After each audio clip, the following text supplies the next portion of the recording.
155, 155, 155, 155, 155. Welcome to 155, a podcast about punk songs. My name is Josiah Hughes, and with me is Sam Sutherland.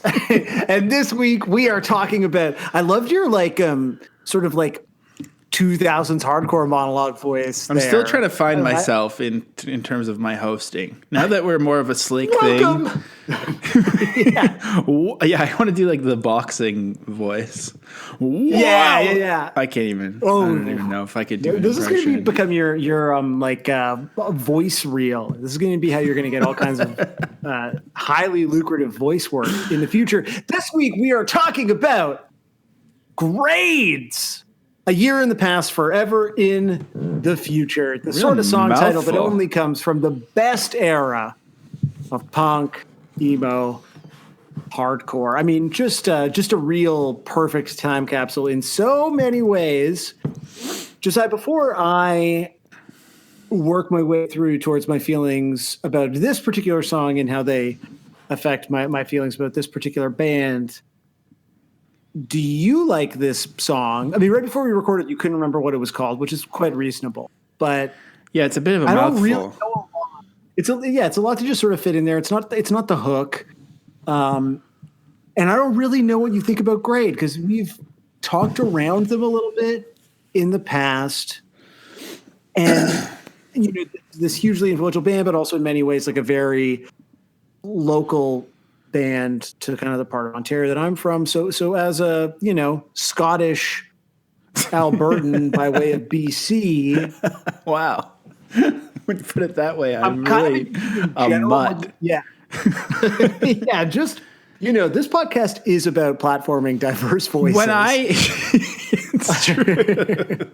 Yeah. I mean, it's really, look at our track record.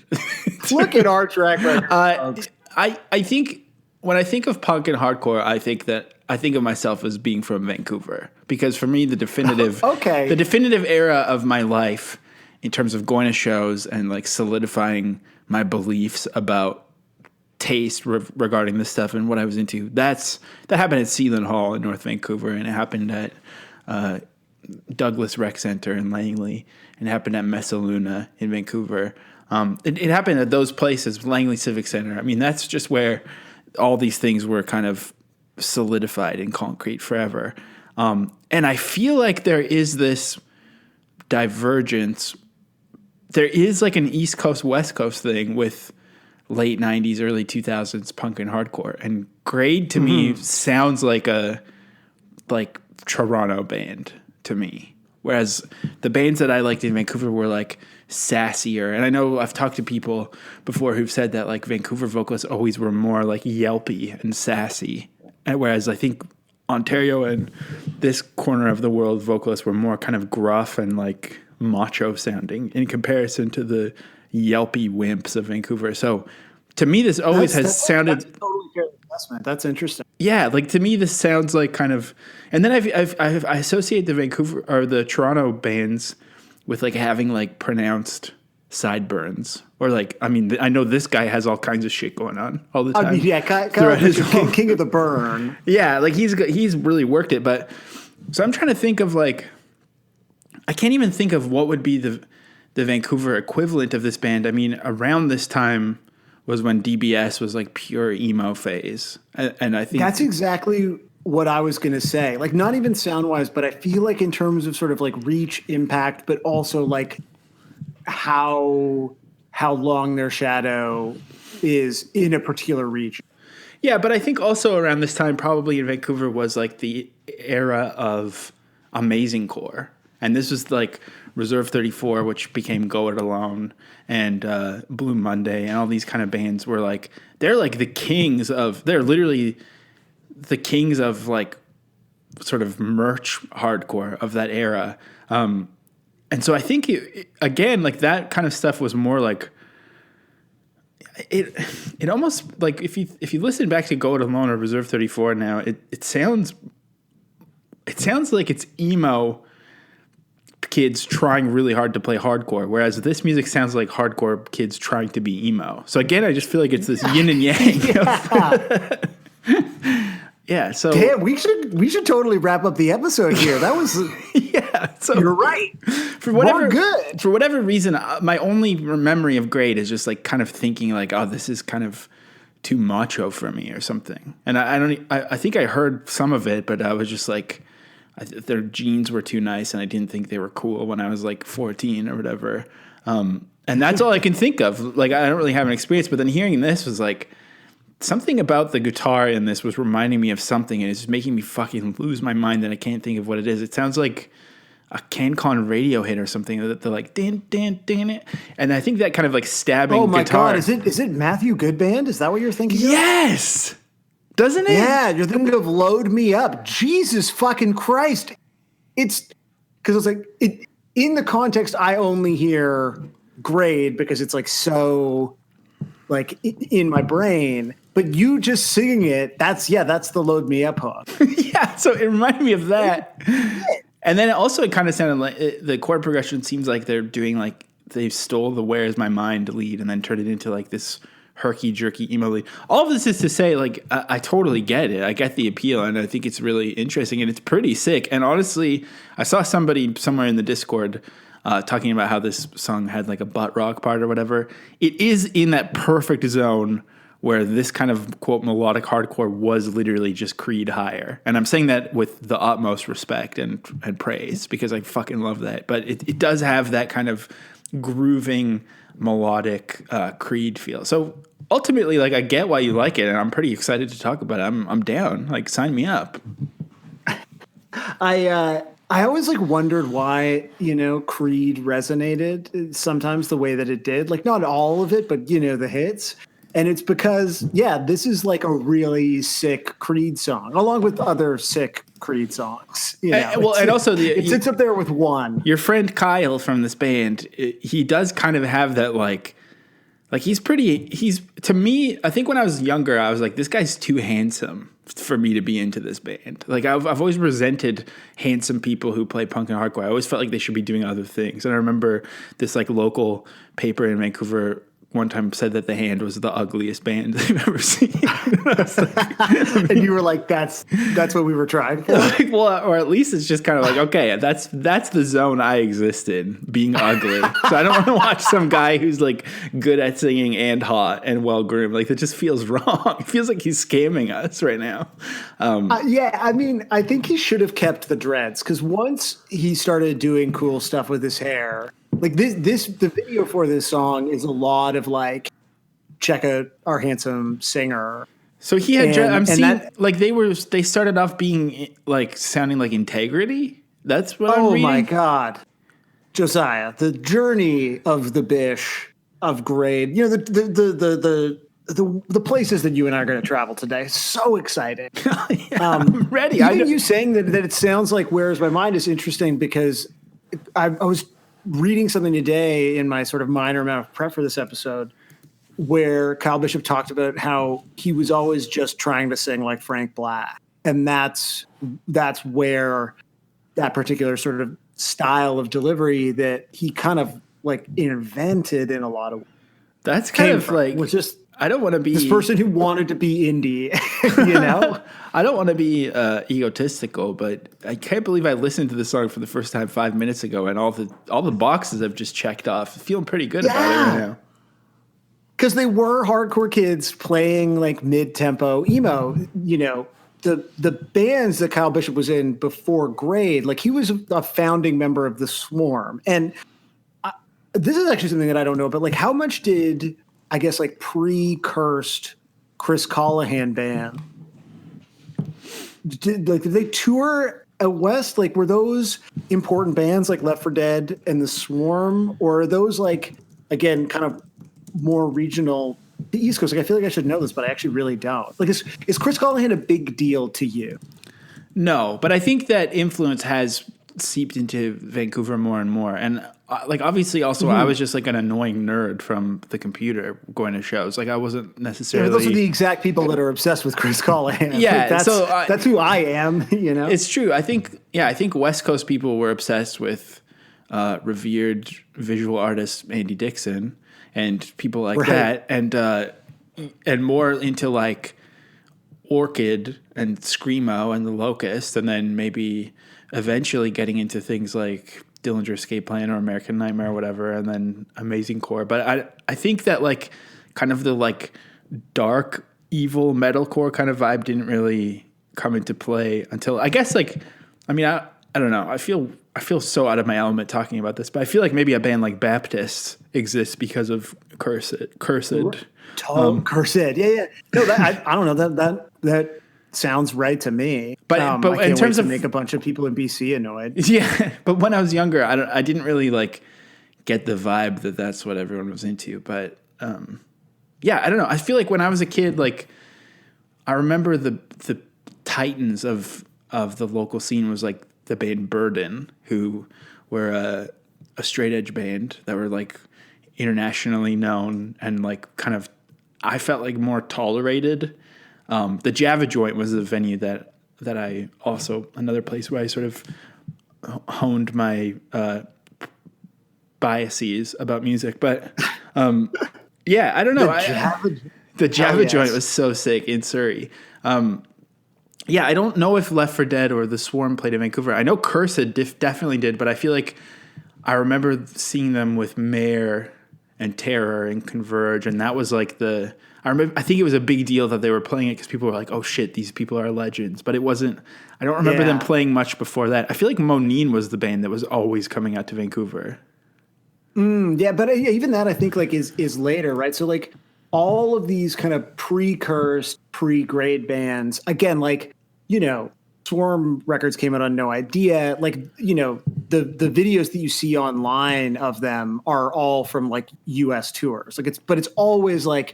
Here they are, and like this is Acrid, one of Kyle Bishop's like pre-grade bands playing in Staten Island, which like, or am I getting an ad here? Oh yeah, you just hit play on the auto on the watch together. So that's what Acrid sounds like. I was like, wow, real vibey, but like you don't see videos of them playing in. Even like Hamilton or Toronto, you see videos of these bands kind of playing in the States. Well, that's it. Of course, there's like... That's the other funny thing, now that I live out here, that I think about bands that told... So is he the guy with dreadlocks, or which person is he? He is the guy with dreadlocks. Oh, sick. Some blast beats. This band broke up because he saw one of the other guys smoking a cigarette. Like, I think that's basically it. Yeah, like all that kind of stuff. I remember all that kind of stuff happening, like funny straight edge drama that I actually think is tight now. People, the other guitar player was smoking a cigarette, and so everyone quit the band. I remember like lots of white guys with dreadlocks everywhere. Like I think even the drummer of Red Light Sting had dreadlocks for a while. So that was like a whole vibe that kind of that's been forgotten by history. But what I was going to say was like you said all these bands bring back white hardcore guys with dreadlocks. All these people, you're saying even though they're Canadian, they're always playing in the States. Well, that's something that's hilarious now that I live out here and realize how every city is 1 hour away. I think I've already said this on the pod, but like it's so funny how even this song we're talking about this week seems to be about being on tour. And in Vancouver, being on tour is so different than being on tour here, which just means like you had to go to a different McDonald's than your normal one or something. Yeah, you had to like go across town. It was basically really, it's so funny. But I'm just so really into your kind of off the cuff assessment of like hardcore dudes doing this thing, because there's this like fascinating kind of dual history. Basically, like Grade is happening where Kyle is singing, and then The Swarm is happening where he's playing guitar. And this is like one of the, I mean, like I feel like every Chris Callahan band is kind of iconic, but this is like a fucking big ass deal, band, and like. They keep getting asked to reunite, and apparently they won't do it because the only guys from like any era of the band that are still vegan and straight edge are Chris and Kyle. So, if you're not now, you never were. Chris and Kyle, much respect. But like this was Left 4 Dead, and this band, like this is an important invariant. Or sorry, this one. So the Swarm is people from Left 4 Dead and people from Grade together.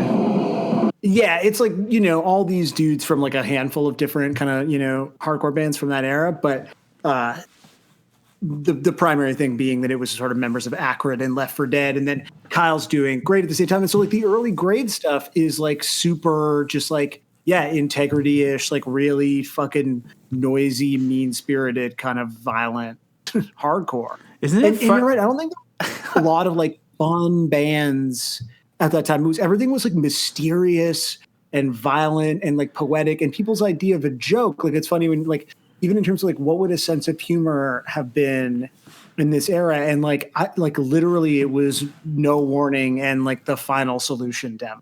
Right? Like that was I think people's, and No Warning's a Toronto band as opposed to like a Hamilton or a Burlington band or whatever, but like that was what passed for I think like a punk joke. So is Burlington and Hamilton, is that like, are they like suburbs or are they different cities? Like I actually don't even know.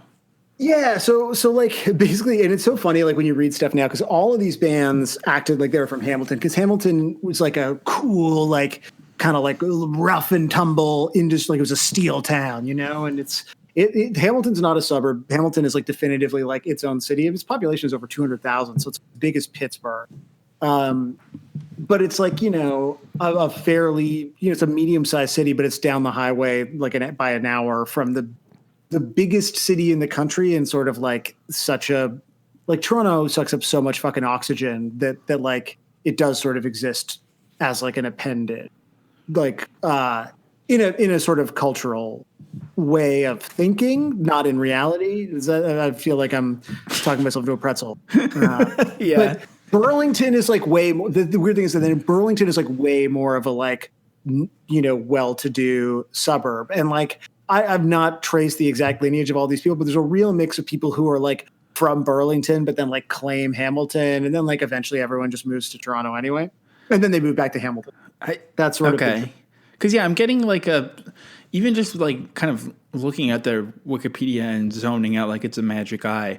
The names that are popping up are so funny and seem like, I don't know. They remind me of like Abbotsford or Langley bands because it's like, what kind of band is cross-referenced with Poison in the Well, Integrity, Indian Summer, Rye Coalition, and they did a split with Bane, and they toured with Hot Water Music, and they toured with Ensign. I mean, it's like, it's just like the word punk from 1996 to 2005, like whatever was considered punk grade was there. Basically. Totally. But that's what I think is so like interesting to me about them is that like they have always like existed in this place where like the first like and such as Progress is like this like very kind of like it sounds like this. Like so this is like Grade touring like kind of their first full length in 95. Yeah, okay. See, this is my kind of shit. Like yeah.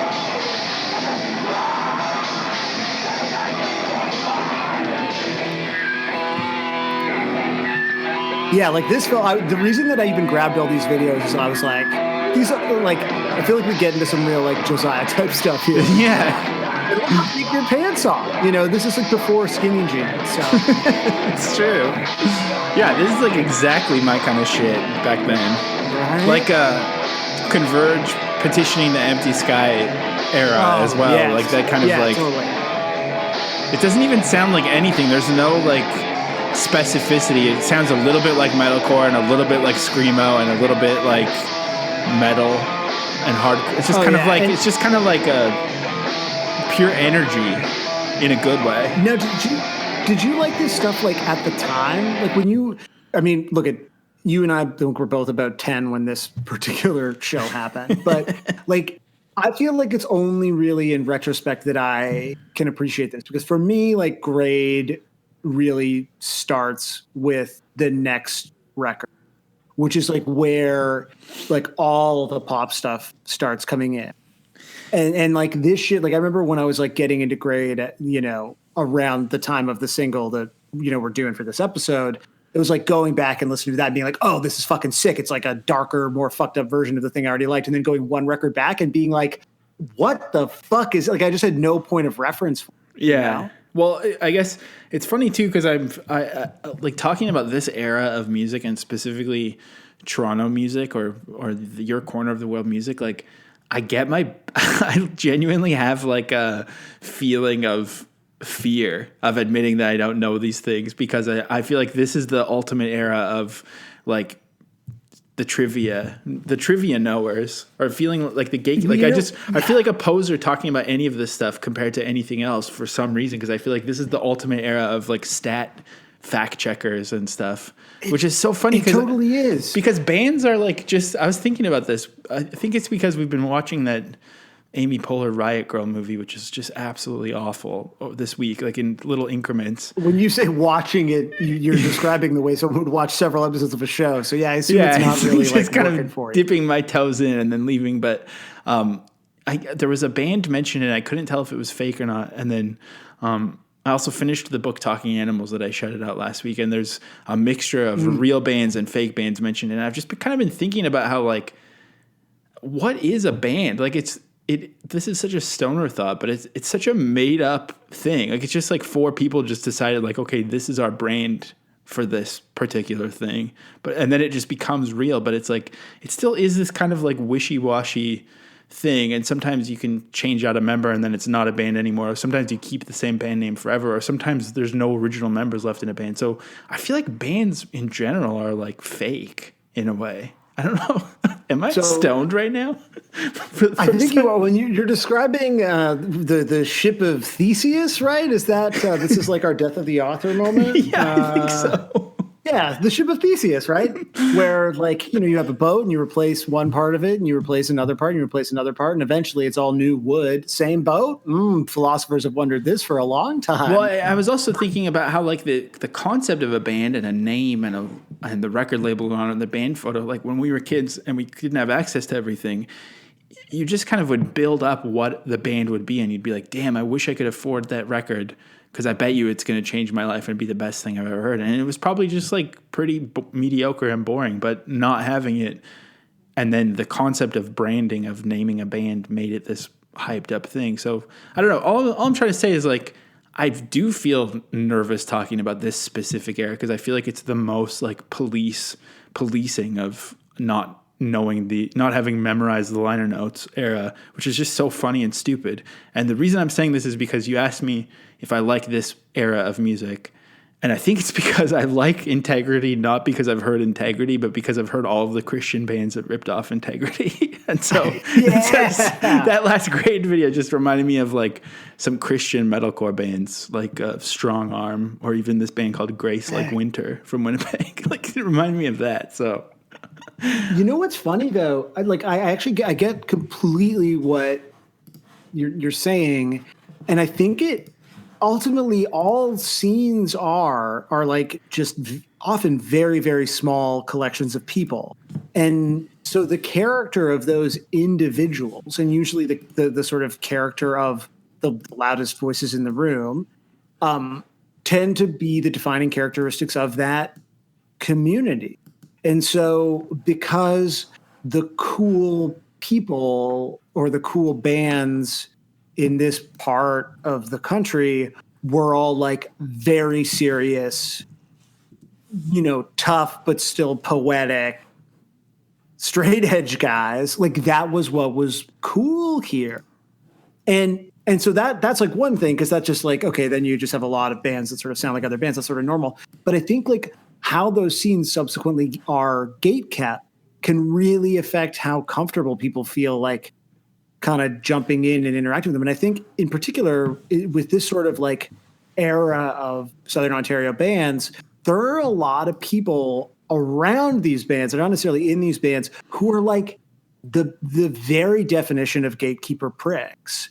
And as a result, I think like it can feel really difficult to get, like, I was so fucking scared of the idea of Chris Callahan and then of like saying something dumb to him. And then eventually like having like, the thing where you're just like at the same shows as someone for long enough. And eventually you're like, I mean, this is so funny because now we're much older, but like, even when you're in your like late 20s, you're like, I'm already significantly older than everyone in this room. And you just like end up in conversations with people. Right.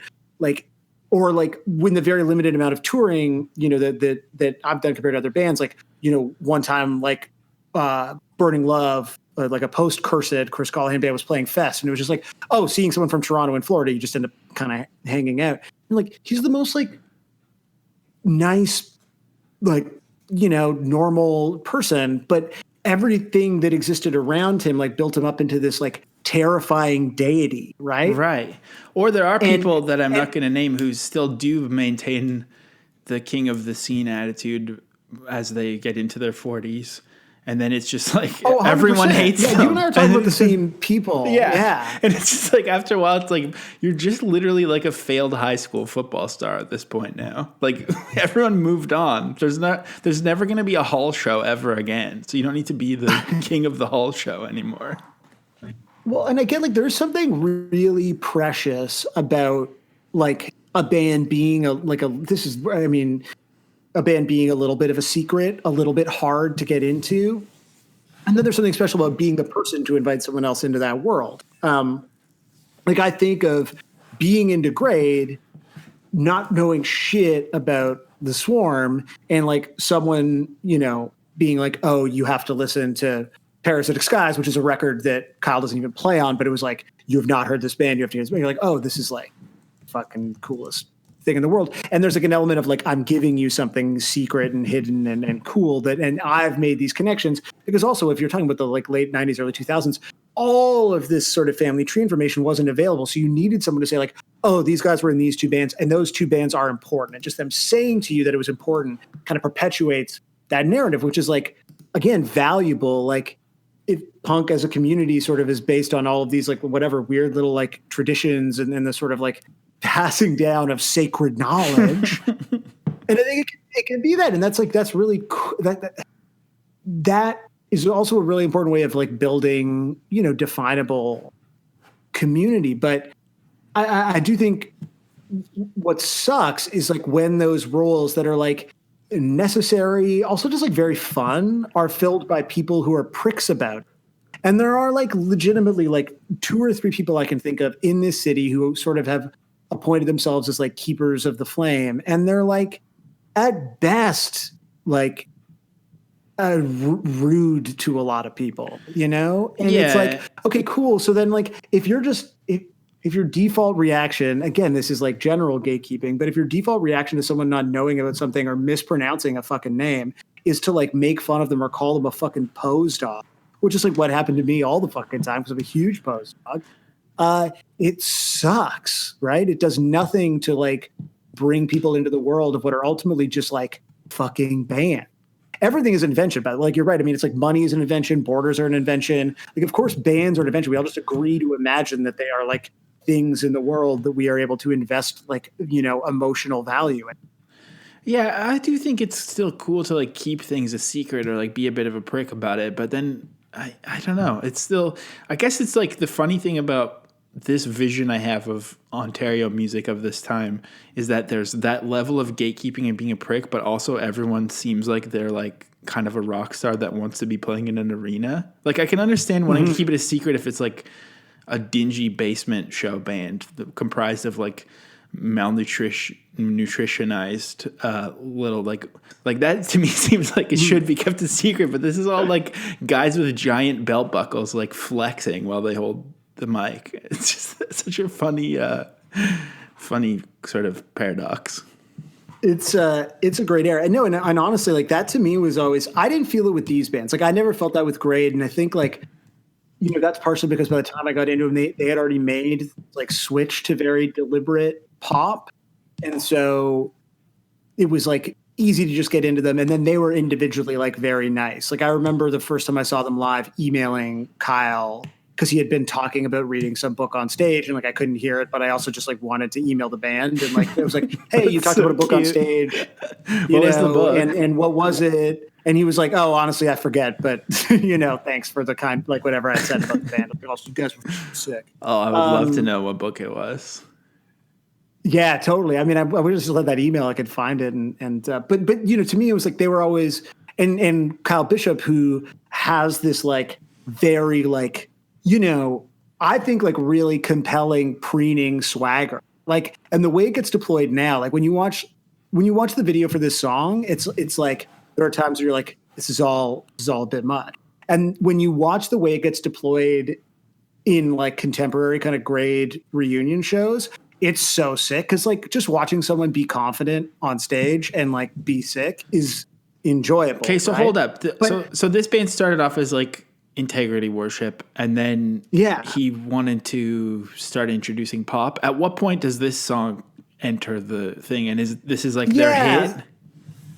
This is the hit. So basically, like, after In Such Is Progress, there's Separate the Magnets, which has like elements of it. And that's where this guy, Greg Taylor, who's the one who's in Jersey, like we talked about Jersey a little bit, like where he kind of enters the picture. So you have this like kind of like, increased interest. Obviously, like Kyle talks a lot about like getting into like Lincoln and Rye Coalition and Indian Summer and stuff, like, and that really changing where the band was going. And so you get this like beginning of these pop melodies and stuff kind of coming through. You really should listen to Separate the Magnets. It's legitimately like so fucking sick. I wonder if I have heard that one, because I used to love that label, Second Nature, that put this out. Yeah, like this is the first song off of Separate the Magnets. This is them playing it in some hall in Wilkes-Barre in like 98, I think. 97.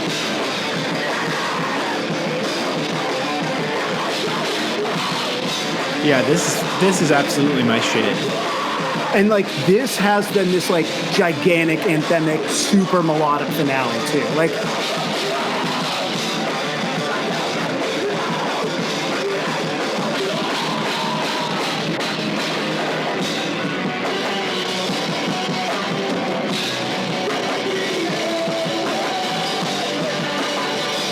oh wow! Anyway, I can listen to that.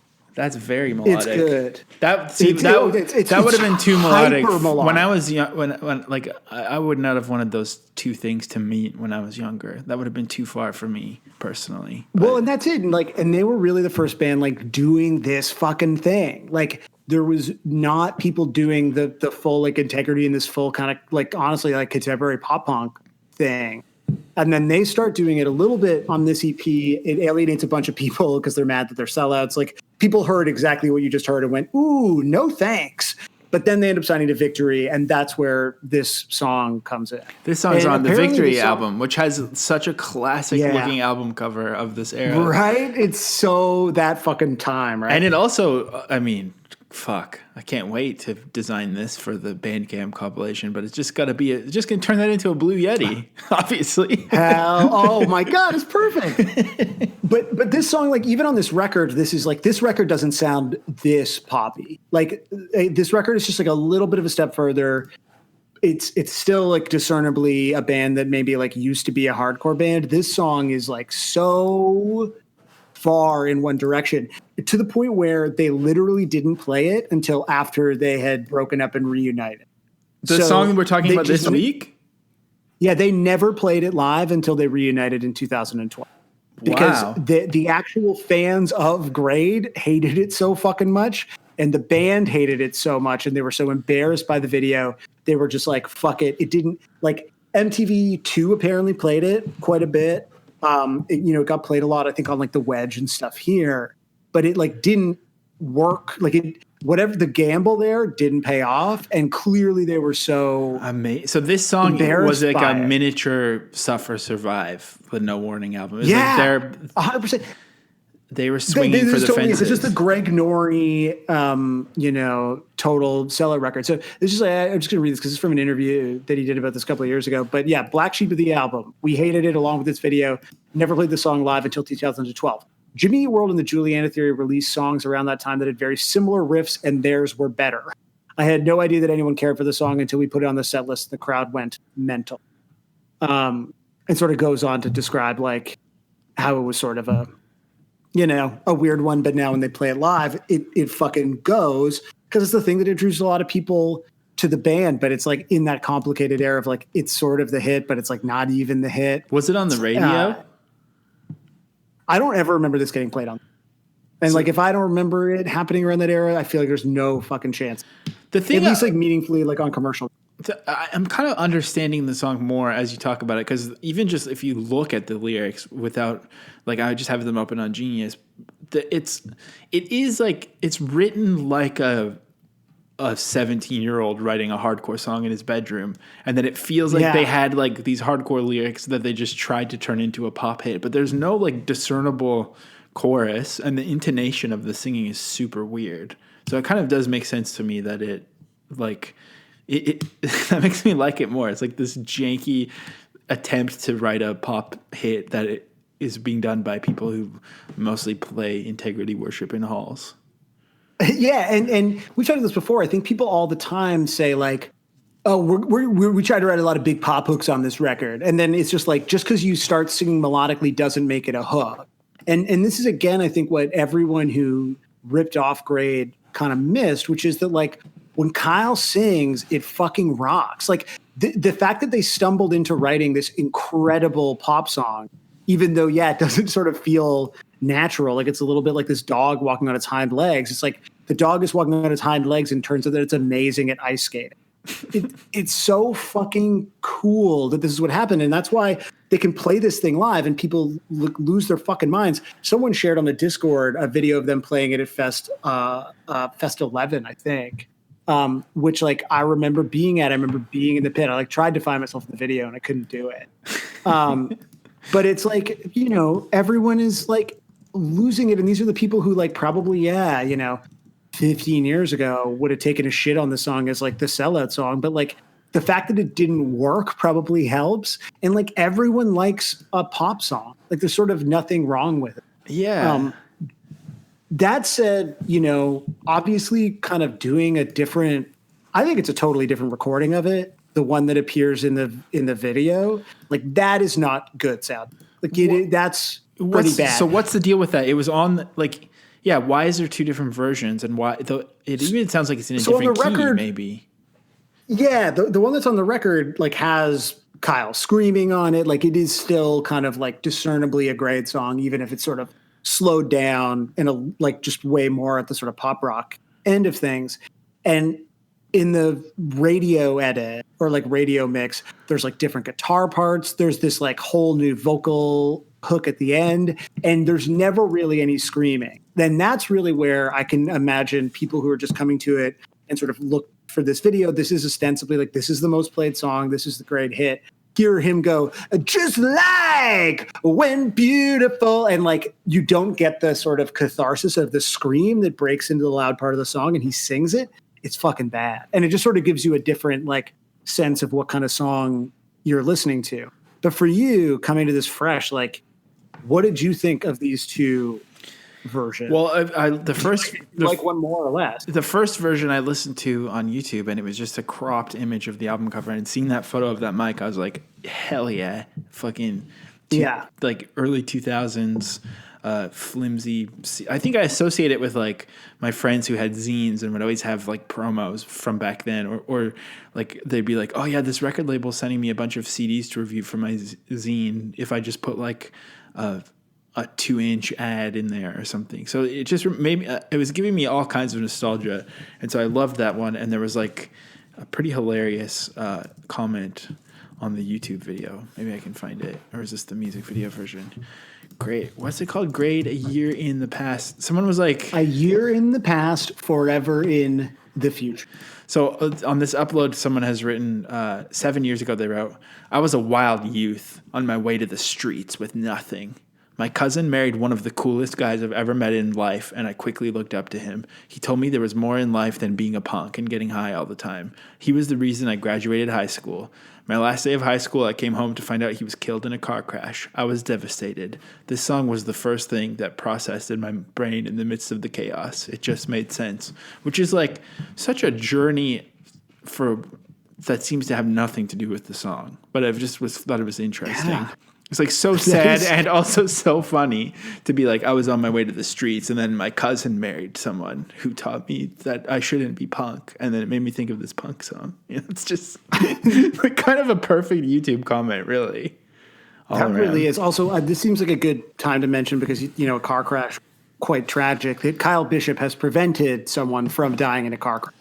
Oh, again, I'm pretty sure I managed to find a way to talk about this on a different version of this podcast about a very different band. But yeah, like at some point years, and I can't find the news article, but there's an interview that Kyle did like a couple of years ago that explains it. So the question is, a few years ago, someone sent me an article about you saving a woman from a burning car, superhero style. Is that true or did I make it up? And then Kyle says, that was real. At the time I had a truck, I was filling up this is an interesting detail. At the time, I had a truck and I was filling it up for Canadian Thanksgiving, and some lady decided to drive into the gas station and smash into the pumps. The whole station blew up, and in the midst of it, I saw her and her friend in the car, and I ran in and pulled them out of the flames. Wow, that's very impressive. Well, I'll tell you, I had a little bit of an inner battle saying, hey, should I drive my truck away and get it out of the flames, or should I save the lady who just destroyed the entire place? I saved the lady instead of my truck. Sometimes you got to make the better choice. Wow, that's so sick. It's pretty sick. So yeah, like Kyle Bishop, a real life superhero, preventing tragedies such as the one described in that YouTube comment, which is like that should be a heritage minute in my opinion. Well, that should be sort of a cherished piece of Canadian history. Yeah, so I liked that version way better, and I mean the video is just definitely like it's too much at once. But I needed to see all those other videos first to see that, and then I might have been okay with it. But it was kind of scary to watch. It was just like way too much going on.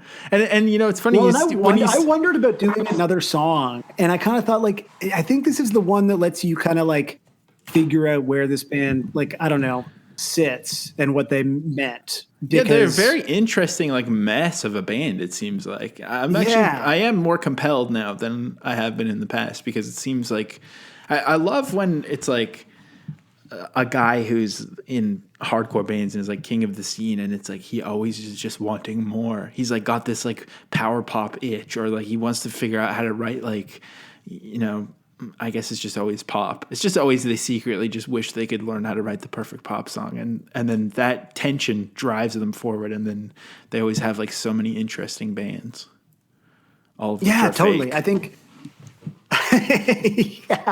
yeah, exactly. And yeah, I think a lot of times Grade's legacy gets reduced by people like me because it's like the easiest way to sort of shorthand explain that they're important is like Grade invented singing and screaming together at the same time.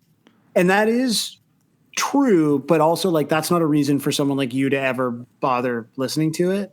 And understanding that there is like so much more of an interesting and nuanced history and there's so much more going on there musically than just like a guy who sometimes screams and sometimes sings is important because they're bigger than a vocal gimmick. However, that vocal trick is the most influential thing about the band.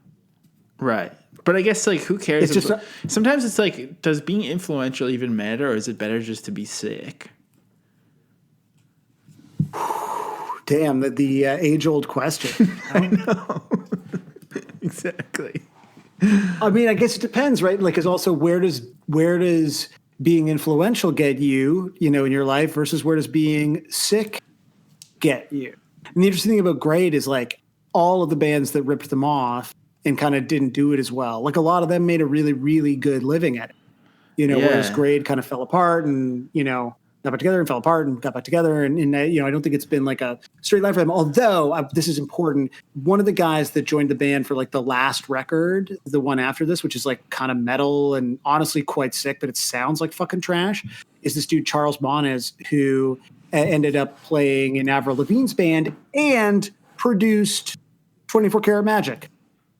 Wow. So like Grade connects to everything. Unfortunately, not this song, not this exact era, but Yeah, but there is an eventual Bruno Mars connect. I think it's funny to think too about how like at the time combining screaming and singing was so sick and everyone loved it, and it was like, damn, I can't believe they're doing that. And then like slowly through hyper-normalization, society just starts running with this thing, and then you're like, oh, From Autumn to Ashes, okay, I mean, not as cool, a little bit cheesy, but pretty sick still. And then eventually the erosion of culture just means that like Ronnie Radke happens because of this stuff. Right, yeah.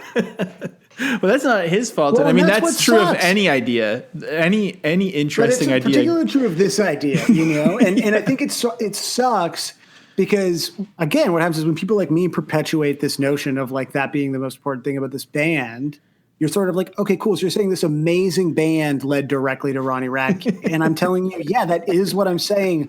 But even they would tell you that is not good. Well, that in that sense, though, it is better to be influential because the spark of the initial idea is beautiful and exciting, and then it just eventually gets destroyed. Yeah, exactly. So that's why it's a very important message for the people. Wow, this has been an interesting journey through this song that I'll never remember what it's called. Yeah, I know. You know, I also do want to say I'll never probably give enough credit because, like, obviously I am, I'm a Bish head. But are you the only person who calls this guy Kyle Bishop by the nickname The Bish? Like, is that a thing? It feels like a thing that only you have made up. Like when you used to say Hojo freaks, and as if it was like a thing that was a normal thing, and then it ended up only being a Sam thing. I'm pretty sure the first person who I heard call Kyle Bishop The Bish was Junior Battles guitar player extraordinaire Aaron Zorgel, who grew up in Holstein, Ontario, and is not any closer to the scene than I am. And I'm pretty sure he was making it up, like in retrospect. So yeah, I think there's a really good chance that that the Bish is not common slang, or we both just absorbed it from. Well, it is now. I mean, that's what we're the 905 board, which I contractually obligated to mention that the 905 board was also where this entire community and culture lived. Did you have a really influential message board? Yeah, I did. In Vancouver? What was it called? I'm not saying which one I was on because I don't know what I've said on there. I don't want to put it out there. It's right? What's that? Okay, wait. Message me the name of the board. This is the G chat tier here. Okay, yeah. Well, it's in Discord. But the 905 board, because yeah, okay, I've heard of that. That one, and then there was like I think it was called Pacific Northwest Hardcore. I was just a fake user on there for trolling purposes, and I said that Shai Hulud had played in Fort Langley, which is where my family lived at the time. It was like this tiny little old-timey area of Langley, and all these people were like, oh shit, Shai Hulud played in Fort Langley? I don't know why. It was just completely no purpose. No one read, it was just a joke just for myself, which is kind of, I guess, my whole vibe. Damn, yeah. You're nothing if not consistent. So, yeah, the 905 board was the local, because Toronto, the area code is 416. The surrounding area is the 905. So that's like the suburbs into Hamilton. And so the 905 board was like the board. The board. There was the Ontario punk board, but that was like kind of whenever it had punk in the title, it was always seemed more posery, even back then. I remember there was some website called Canada Punk or something. I don't know. But yeah, I posted in Ontario Punk because I was afraid of the 905. Having a hyper niche message board for people who are into subgenres of punk is kind of like combining singing and screaming, because it's really exciting and beautiful, and also definitely the birthplace of the end of human civilization as we know it. The Bridge 9 board can be tied to pretty much all atrocities of the last 10 years. So it's kind of scary, really.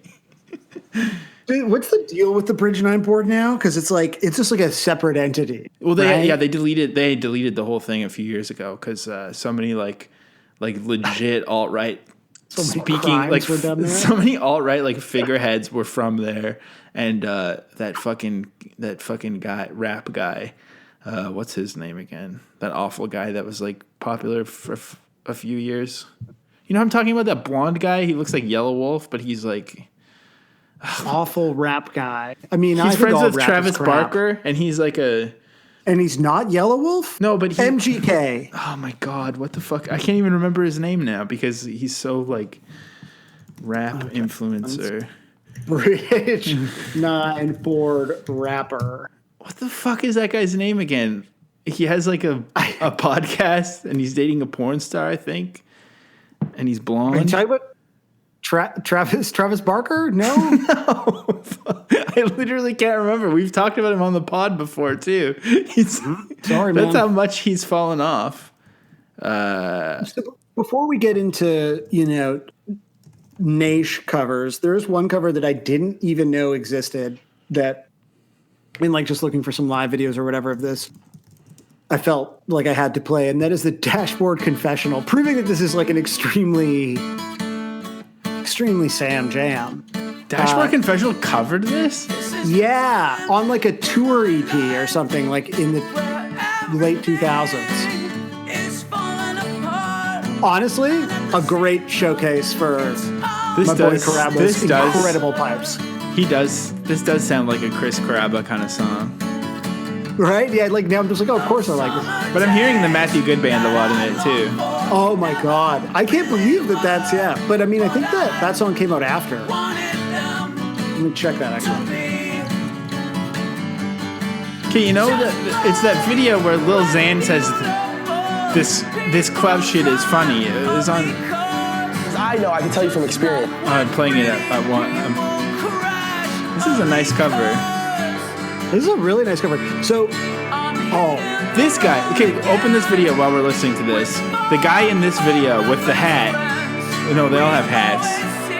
He's blonde. He's on the left. You know what I'm talking? What the fuck is this guy's name? I can't even remember. Yeah, this is like a room full of. Isn't that Lil Xan? Yeah, but who's the? Oh, the guy beside him in the Diamondbacks hat. I know, I can tell you from experience. Yeah, I did. Listening to them right now, like screaming at us, like they know for the last 5 minutes.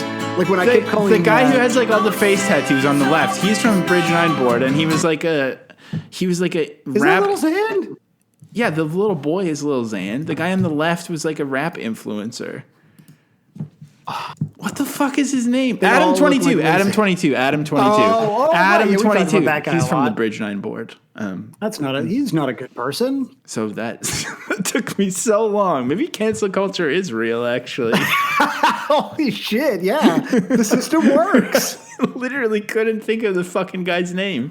Amazing. Fuck. Wow, that was a pretty nice Dashboard Confessional cover. And and I think that shows like that song really works in that context. Like, I was thinking about doing, Triumph and Tragedy is my favorite Grade song, which is sort of the other like hit from this record, but it's much more of a like, almost well, it's not even almost a hardcore song. It's just got way more screaming in it, and I was like, that'll be sort of you're not into weird that. pain in the end. I'm not into that. It's too violent. Do you like secretly though?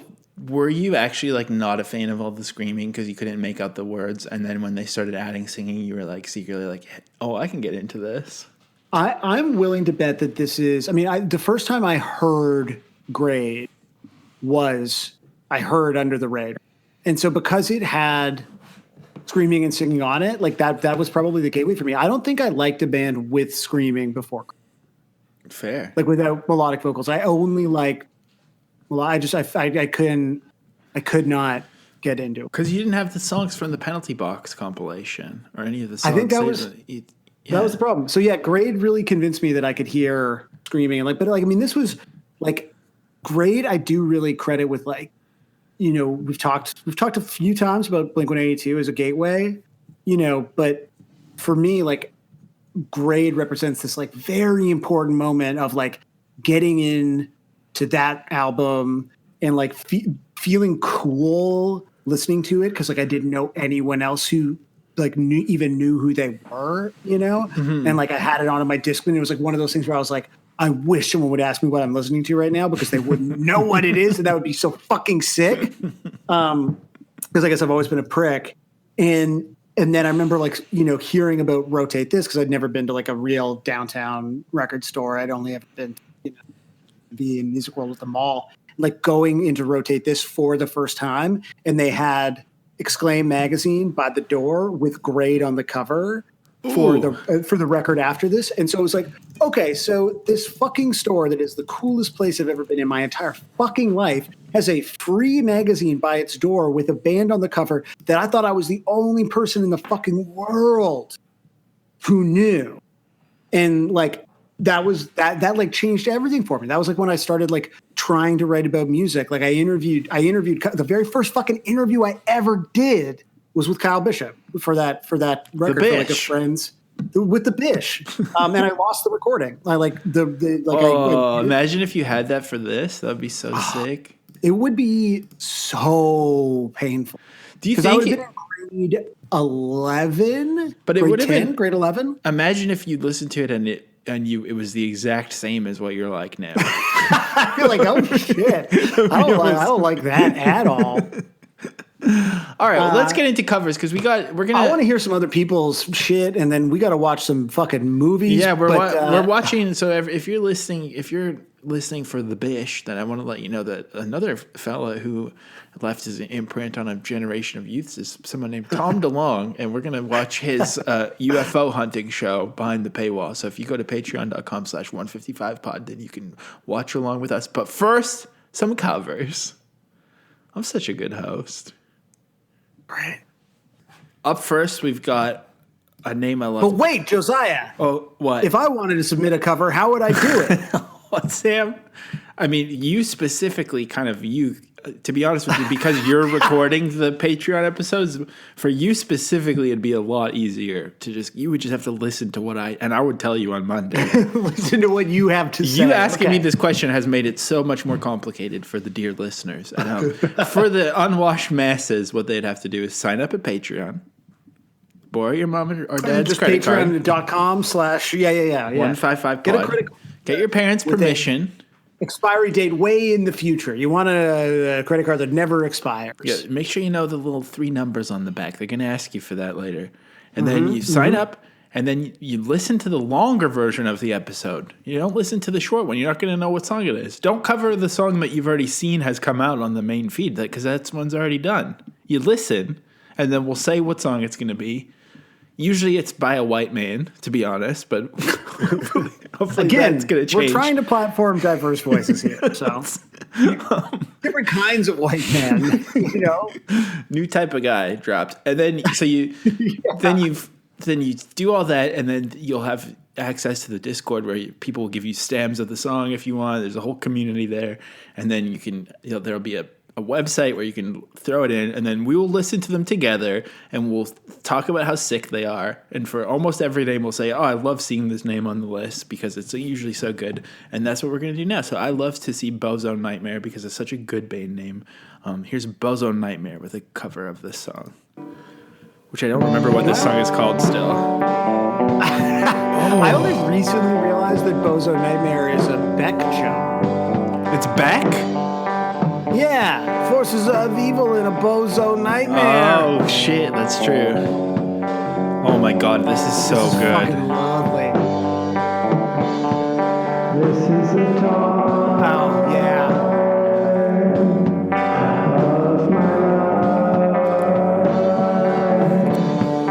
Every time we say that it sounds real, they're always like, "You idiot! It was GarageBand." But this does sound like a real 4-track recording to me. Yeah. I'm sure it's like all fake. Beautiful playing too. The guitar was like the perfect 4-track emo sound. Absolutely. Yeah, that's the dream. And if you have not listened to Josiah and I go, oh, sick, before all of these covers on Monday, the Monday after this comes out, appear on Bandcamp. So you can listen to the whole thing. Yeah. Because that's 4 minutes and 45 seconds of beautiful guitar that we're not listening to. Who knows what's going to happen next, really? I mean, we will know by Monday. You and I could know now. I already forget. You, the listener, the pronouns are getting confusing. It's true. I'm also getting confused because it seems like everyone who's submitted also doesn't remember what the song is called because they're not going with the song title. So the next one is Trevor Impersonator, A Year in the Couch, Forever in the Furniture. And Trevor says, I stayed up all night working on this. This is a time in my life where everything is falling apart, and at the same time, while it's all coming together. This is sick. I feel like I said this a couple of weeks ago. Trevor Impersonator does sound a little bit like Tom Brady. You did say that. I know, and it's really coming through. This is fucking awesome. I'm like imagining this is Tom Brady covering Gray. Never really were what I Trevor Impersonator, are you Canadian? to be. Just like Kind of like some strokesy guitars in the background. Yeah, too. the way that guitar kind of came in mimicking the vocal just then, it's that's very Strokes. Okay, up next we've got Spark It Up. Excuse me, I'm doing a Perrier hiccup. Respondus grade. This is Discord user Sim remixing this week's Sparkling Water cover. So this is a collaboration between Sparkling Caleb and Sim. So this is a remix of a cover we haven't heard yet. Yeah. Maybe we should have listened to the cover first. No, this is it.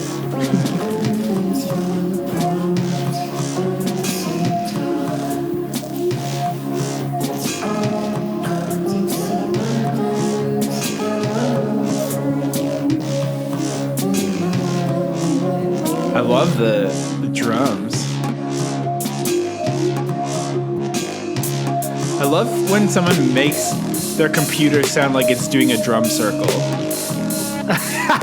Yeah.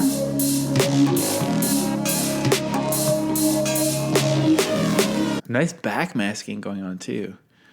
Yeah, the synth sounds were sick. I'm very curious now to hear the original and sort of like work backwards and be like, I see. But yeah, that was sick. Should we skip ahead to the original and come back maybe? No, I think it's way funnier that we'll just sort of get Okay. to it eventually. I think these next two are just visuals only. Yeah, these are just, there's two album covers because also when the comps drop, we got some bonus art as well. Up next, now I don't know why this person has this name.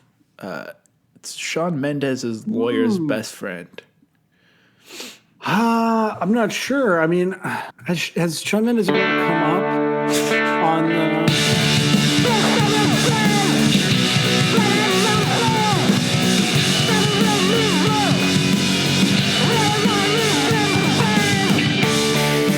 This cover is dedicated to the 905 board, it says. And sorry, this is the Ron Edwards Family YMCA edition, which is a YMCA in Burlington.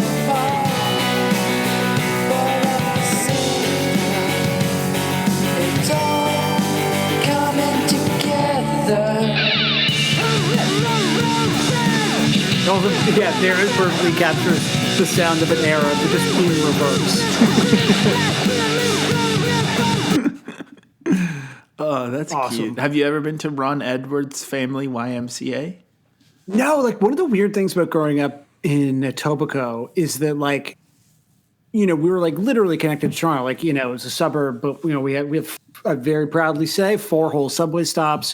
When they amalgamated the city, it became part of Toronto. Like it's definitively Toronto. Had a 416 phone number, but like at that time there were no bands like doing this sort of stuff. Like all the Toronto stuff was like really scary.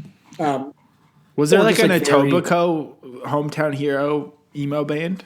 No, like there really wasn't. Like Etobicoke had no scene that wasn't like at like my house. Do you know what I mean? Like there were obviously bands in Etobicoke, but like we'd have house shows, but it was just like us, our bands, and like just our friends, right? Yeah, yeah. Which I know is like how everyone describes the scene, but like that was it. It was all like people from the same school. Although recently my sister did unearth like a flyer for a house show at our house, which like, you know, includes the directions how to take the bus and stuff. It's insane. That's sick. So adorable. But yeah, I was like jealous of kids in what, in retrospect, it's like much more annoying places to live. Like Burlington was like a real, like, you know, from the movie suburb, had to drive everywhere, disconnected from everything. But they had these like fucking crazy shows and places that like I couldn't get to. But that's probably because those people had those shows. That's probably why they've all moved on and become lawyers or whatever. And because we didn't when we were teens, that's why we're still talking about it. So yeah, we just haven't had if we had only been to the shows, we might have been like really productive society. But yeah, like I went to like by the time I got older and was like driving myself around, I went to a handful of shows. But like by then the cool shit was like the really cool shit was sort of already. Yeah. But it was still like, I still saw, bands in church basements and stuff. It was fine. Hell yeah. Okay, Tender Hell, I need to stop myself because I want to say it every time, but Tender Hell fucking rules. And Tender Hell she has given us the full actual song title. So for those keeping track at home, the song is called A Year in the Past, Forever in the Future. I'm going to try to remember that.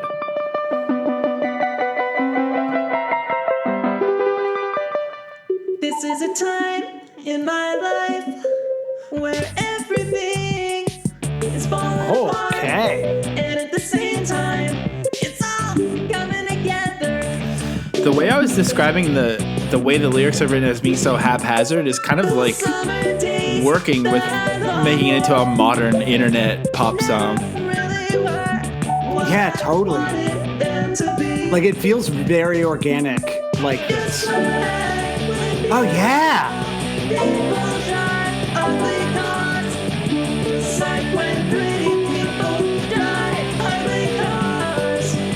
Yes. Amazing. Love to hear her singing about tour. Tender Hell's never been on tour, so she said it's fully outside her wheelhouse. But, tour is also kind of fake, like bands are too. I think we've all been on tour in a way. Someone's gonna yell at me for that. I think stealing the valor. Okay, stealing tour valor. Maud from the band Normalcy, she has been having a real go of it because ever since she started contributing covers, we keep saying that they sound like Fred Durst. This one apparently. I hope that. Apparently, Maud says this one actually sounds like their band Normalcy, but she thinks it sounds like Strung Out. But maybe I don't know. I think I've already decided that it sounds like Fred Durst, probably. But we'll see. I'm pretty sure it sounds like Fred Durst. Should we even listen to it? I guess we may as well play a little bit of it, even though you could just. This is something over Fred Durst. It's falling apart, but at the same time, it's all coming together. I can hear some Strung Out, I guess. Yeah.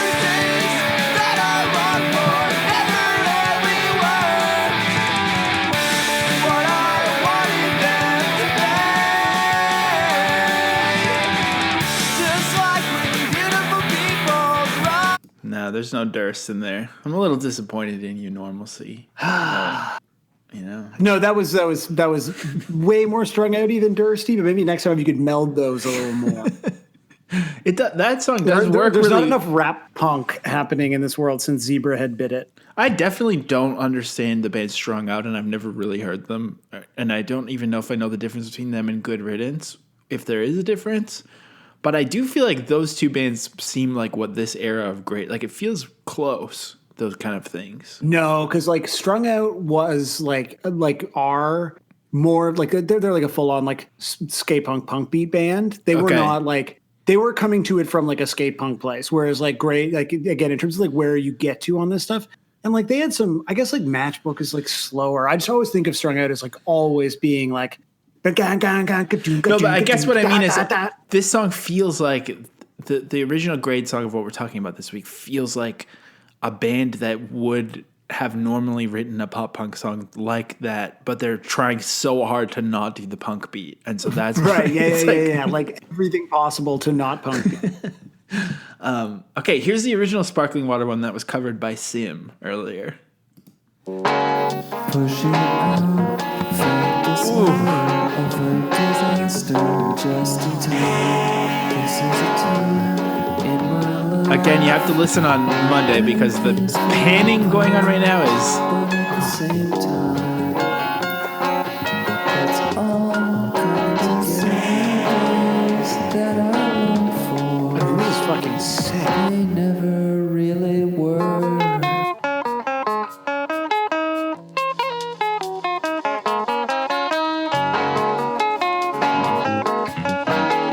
Are you kidding me right now?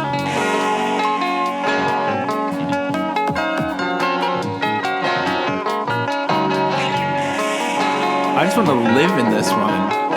Yeah. I can see why. Sorry, did you already read out the title of this? No, I didn't, but I felt like that cover was like somehow cleaning my apartment. Like just the vibe of it was just like putting things away. It was cleansing. So this is called Year 3 Get See Emo. I don't know exactly. I don't know where to put the space in that. Complex bass too. And I got to say, when that bass got complex, oh yeah, earned that title. The best part is Caleb, aka Sparkling Water, is the person in charge now of the Bandcamp compilations, and yet that's the kind of song title that's being put on here. Hopefully that's what it's actually called. Well, I guess we'll find out when the comp comes out.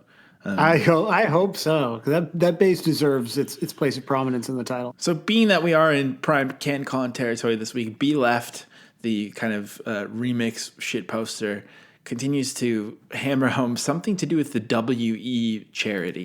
Immediate members of your family. I don't even really understand. And I feel like Commissioner fully cleared Sophie's volunteer unpaid work with We, whether it's this is just so Canadian. We events or her work as a We ambassador and ally. It was all entirely unpaid, but they reimbursed expenses, and that was clearance that was gotten in advance by the Ethics Commissioner. I did not intervene to make this recommendation happen. When the recommendation came forward from the public service, I sent it back to the public service to say, really love you this. really need to make sure This is great. Indeed the only organization that can deliver this program, and that this is done exactly the right way, because there is going to be careful scrutiny on. Oh yeah. I mean, I think that's kind of the definitive version of the song now, really. Oh yeah, that's definitely it. That's for sure. The rest of the covers are covers of that song. And I expect the full Justin Trudeau apology moment. We should get Justin Trudeau on the pod. Talk about what it was He's a punk, yeah. What was his punk phase like? Damn. Okay, the clusterfuck theory is back. This kid, Sean, has done all kinds of different projects, but the clusterfuck theory is his main band. And he says, turns out I do not have the pipes to sing Mall Screamo. Now, I think you probably do. Let's hear how this goes. Also, great as shit to call it Mall Screamo. Well, maybe he's trying to do a Mall Screamo interpretation. Oh,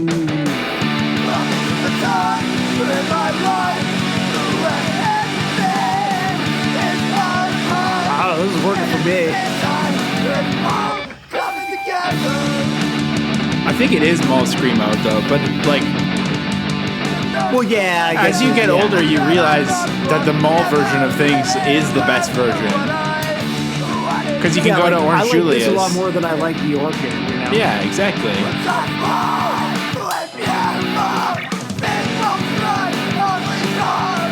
That didn't sound very mall-y, though, to me. It just sounded like all emo, really. I don't know, I liked it. It was good. Take me to the mall. No, that was sick. All right, Teen Jazz. I mean, the homie Teen Jazz here again.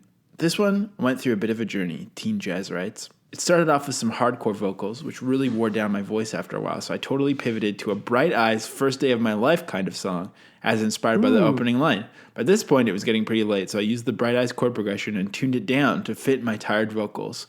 My original plans weren't really working, so I just recorded a single track take to see what it sounded like in the morning. That's the one I went with, and I think it kind of reflects what the grade lyrics are driving at. So I don't think we're going to hear any of that stuff unless Teen Jazz submits for the B-sides. But here's what ended up getting submitted.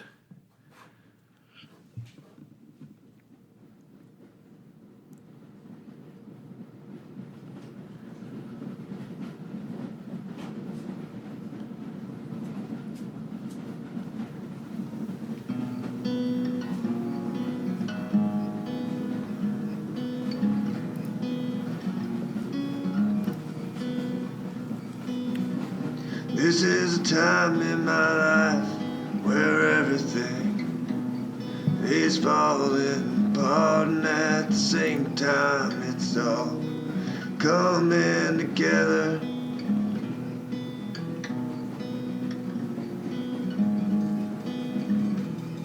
Those summer days that I long for never really were what I wanted them to be. Just like when beautiful people drive ugly cars, just like. Amazing. Yeah. That's so nice. That was great. I love that whole vibe. The train track. Was those trains in the background? Yeah, I felt like I was Tim Barry. What is the line in this song? When beautiful people drive ugly cars? Is that what it is? Yeah. So, just like. It's so cute. It's like one of those things where, like, I don't think I've ever thought about the lyrics to this song, you know? Like, I was just like, yeah, just like when pretty people drive ugly cars. It's great. I love that. I love that it's just so teen deep, which is amazing. Yeah. But speaking of teen deep, the teen jazz one, that was honestly really nice. I liked it a lot. That was lovely. I'm You're sorry. right. It's like a line from Incredible Thoughts, like the Lonely Island song. What if a beautiful person drove an ugly car? Clown College Dropout. Started recording my cover this morning, then my MacBook charger broke, and I snapped a guitar string, but I didn't want to go a week without submitting a cover, so I improvised this on voice memos in my living room using a 10-watt Marshall practice amp that I bought for £25. I was going to say 25 quid, but I didn't want to imply that they had written quid. I didn't want to editorialize, you know.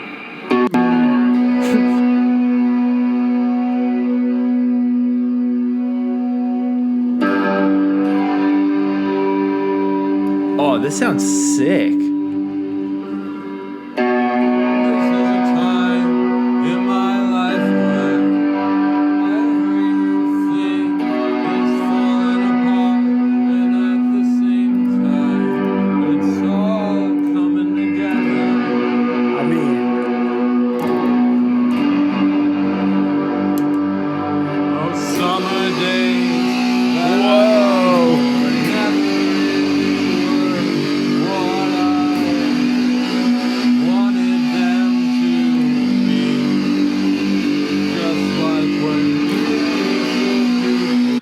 So vibey. I love it. Sometimes it's sick when bad stuff happens. Like, that was fucking awesome. Yeah, that was so vibey. Damn, this song has... The guitar sounded cool. Yeah, like that's...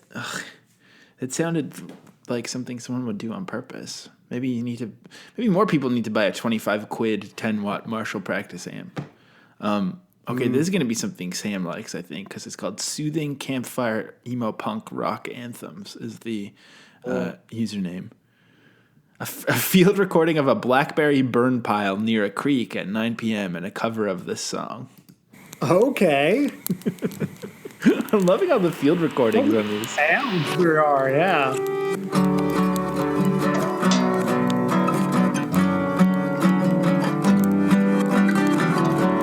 This is the time in my life where everything is falling apart, and at the same time it's all coming together.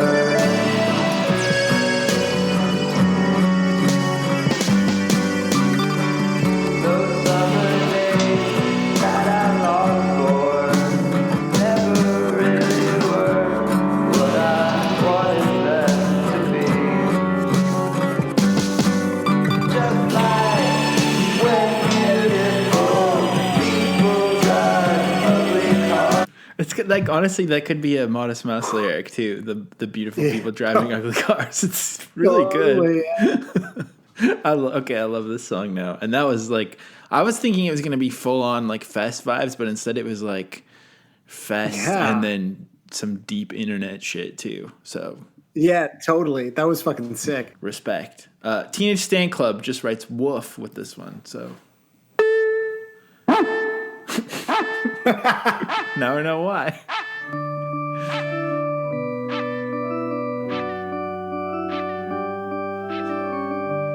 This is the time in my life where everything is falling apart. Ooh. And at the same time, it's all coming together. Nice bass tone.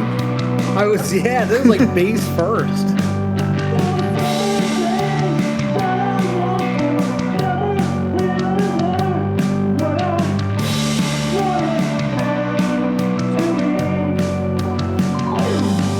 Oh, yeah. Very sick. That was great. I don't think we've heard like a full piano slide yet in one of these covers. That's true. And we've listened to like hundreds of covers. We have listened already. to there's been so many. And there's only been like 3 actually bad ones, and we've hid which ones they were.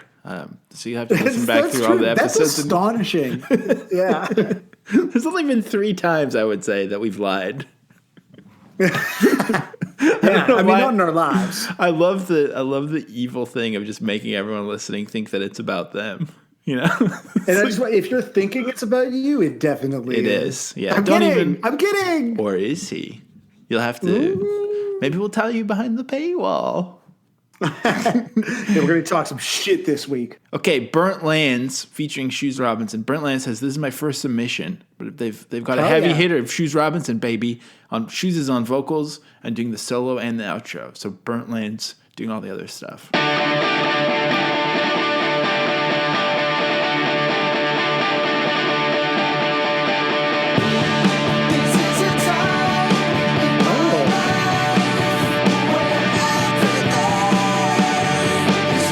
Shoes has got some pipes.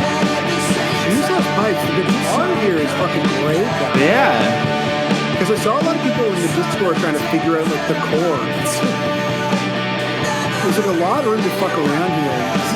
This is sick. Yeah, I love when there's one octave chord and then everything else is doing the chord progression, but the octave chord stays there the whole time. Yeah. I also love this kind of drum beat. Yeah, the drums are sick and the bass is sick. I feel like this one is going places, and I can't wait to find out where it goes. Yeah. So thanks for your first submission, Berlin. Yeah, that was awesome. Really sick. Please do more, because that was great. And I was gonna say also, when I was just talking about the octave chord, when we were talking about the difference between the non-music video version and the music video version, the non-music video version was kind of reminding me a little bit of Sunny Day Real Estate as well, which I mean, oh yeah, totally. That one record probably sounds like shit now, but it was so sick at the time. Diary? Yeah. There's no way it's so good. Fucking rocks. No, like Diary sounds good. No, it sounds good, but I guess the vocals probably are what I remember being grossed out by the last time I revisited. No, because if you go back, I mean, like if you go to, I mean, if you at least like listen to the hits, like no, but it's oh. Yeah, Diarrhea is really sick. Great album cover too. Okay. Diarrhea. Diarrhea. Now that would be funny. Yo. Okay. Is this a Fugazi reference? This next artist, Birthday Pony, but it's Birthday Pony Empty Folder. That's kind of funny. Oh, yeah. I always thought it was so weird that Fugazi had a song that's like, "This is my birthday pony." Listen, they're a funny band. Are we ever going to do Fugazi month? That would be hell, probably. That would be so bad. Maybe we should wait till one of them dies or something. We could do like Ian month or something. True. Like that might be more interesting because I kind of feel like, I mean, as great as Fugazi is, like after you do, like I don't know, like what are you pretty much just like the one song every time. Yeah. Pretty much doing the same thing, like just playing reggae bass and being like, "Oh, this is my birthday pony." Was Fugazi racist? Saying this is my birthday pony is like seems like one of those sorority girl TikTok trends where they like go around the circle and like, "That's my birthday pony." Yeah, let's get Fugazi on TikTok. I bet you they are on there. Okay, here's Birthday Pony Empty Folder. Fuck yeah. Big hit off the top. Love to hear it.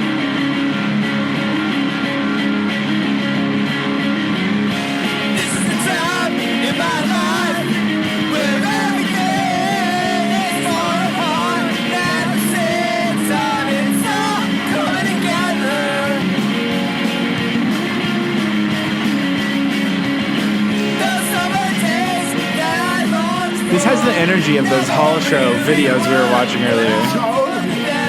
This, like, the guitar tone on this is fucking great.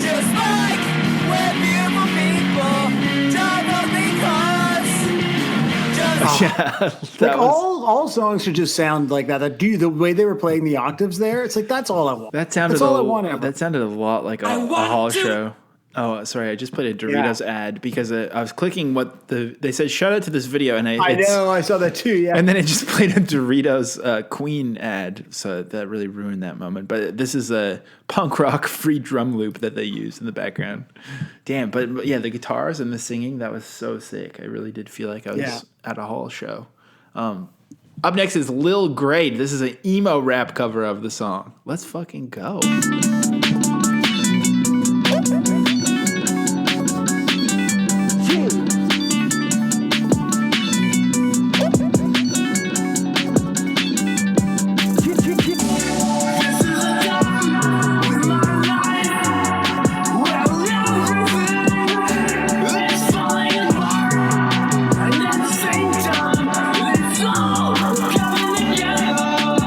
I mean, this is the promise of having this podcast. I'm doing this song. Yeah, exactly. Like just knowing that in like a week I'm going to be able to tweet this. Like I'm really excited.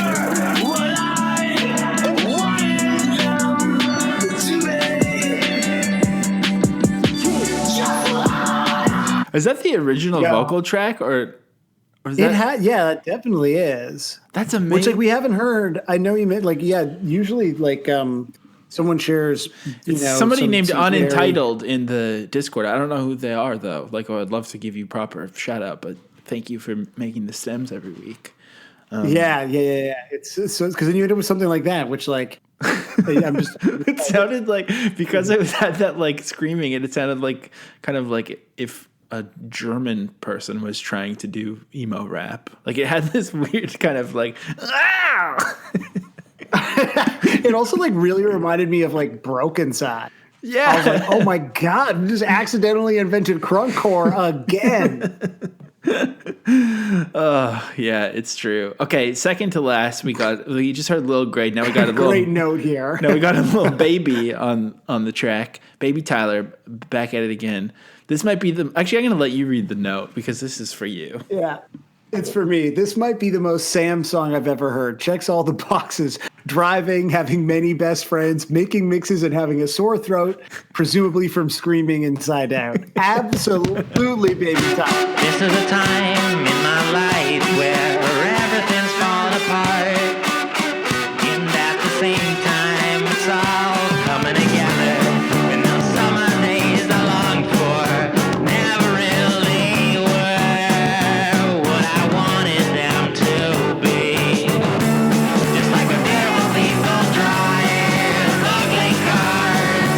Yeah, just like where pretty people drive ugly cars.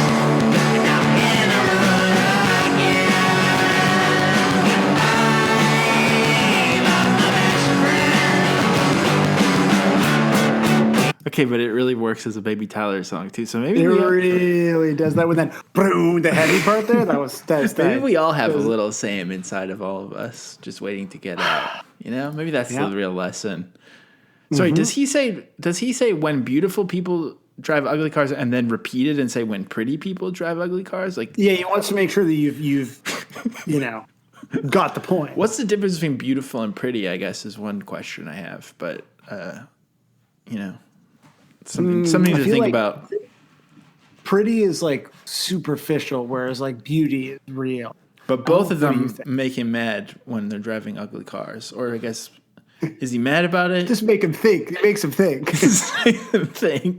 It's just like, that's an interesting thought there. But I also think to be able to say that a car is ugly, you have to that means that he is a head. He's a car head. He's an auto head. You know, he knows he has taste in cars. And so that's interesting too. Right. Yeah. It's a little bit of a flex, you know? I guess it dares you to talk to him both about integrity or cars at the merch table. Well, then does that mean that he thinks that ugly people drive nice cars? And then that makes me think, what's the usual trope? Is that you drive a nice car if you have a small dick? So is he insinuating that people who have small dicks are ugly? I mean, I'm not putting words in this. I'm just trying to sort of reverse engineer this. Just follow the logic. I mean, unfortunately, that's what I think the message of the song is. so disappointing. All right, let's close it out with DRMC, who's always doing some sort of referencing that we can never figure out what it is, but someone will enjoy whatever this is. Oh, okay, good. I always love when I know it. Do you actually? Yeah, it's just Get Up Kids. Oh, okay. I never really listened to the Get Up Kids very much. Wow. Oh, yeah. Man, shout out to DRMC for doing, like, perfect impressions. Yeah. You know, and I want to say, because this is a lot of people's introduction to this band, as much as, like, I love and will defend this song, I really do think, like, if you're into the heavier shit, Separate the Magnets, so fucking great. If you like this, but you think it's, like, a little too not heavy, this whole record is incredible. If you like this, but you wish it sounded more like the band was trying to be Halloween, Head for Straight to Hell is a sick album. And so I hope that people will continue to, you know, go at it. Oh, well, and that was A Year in the Past, Forever in the Future.